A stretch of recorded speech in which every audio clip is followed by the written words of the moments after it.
So I'm going to show you how to make this arrangement. This orchid and these succulents. I went out to the garden and got some really big chips. These were from years ago and from the people that I know that do orchids. It's they say they can't get this big chips, and so these are really, really, really, really big. See how big they are? Well, so I went out to the garden and I collected all these and I put them in the oven on a cookie tray for 3 hours at a low temperature. I think it was 200. My oven doesn't go any lower than that, to kill off any bacteria, bug eggs, whatever. And then I brought them out and I soaked them for 2 hours to rehydrate them a little bit so that they don't suck all the moisture out of the orchid and plants that are in here. Now this is a pot. I got this at Lowe's, and it has, see if I can show you, it has a little plastic plug in the bottom. I'm going to leave this plugged because I know exactly how much my orchids need in terms of watering. About 2 ounces for the orchid itself. I'm going to brace this in with, so about 2 ounces maybe once a week. And you can always check, you see the roots should be green. As long as they're green, it's well hydrated. When they start turning brown, it needs water, and they'll brighten up within seconds. It's absolutely miraculous. If I would love to fund somebody to do some research to how quickly it pulls up water. Now I'm going to put these in, leave these in their little pots, but they're plastic, so they dry out really quick. So I just pull it out of the little plastic and soak them up good before I put them back in. You could water them directly with a dropper or a watering can. Now I just did these about 4 days ago and they really have dried out again. Succulents I don't think should sit in water. I don't know that for sure, but it just makes sense that they would not, to me anyway. So we're going to brace this in with more of the, so every week you can come in and water this with about 2 ounces of water.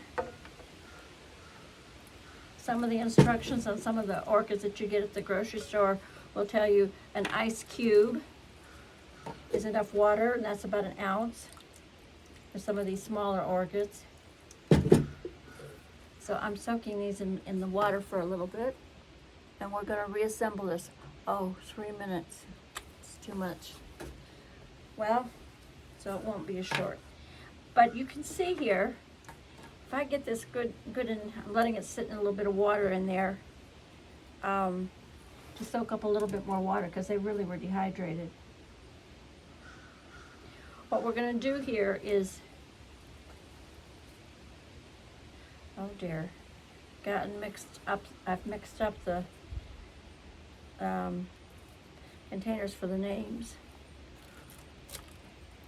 So we can just set these in here. And you can water from the top. There's no reason why you couldn't just pour water over the top. And it wouldn't matter if there was a little bit in the bottom of this pot to, it wouldn't matter if there was a little bit, because it would evaporate and the wood chips would absorb the humidity, and it'd be all right. So we're just bracing these in. And you can see how quickly they sopped up and got moist. It's really incredible. These plants can take up water and store it really, really fast.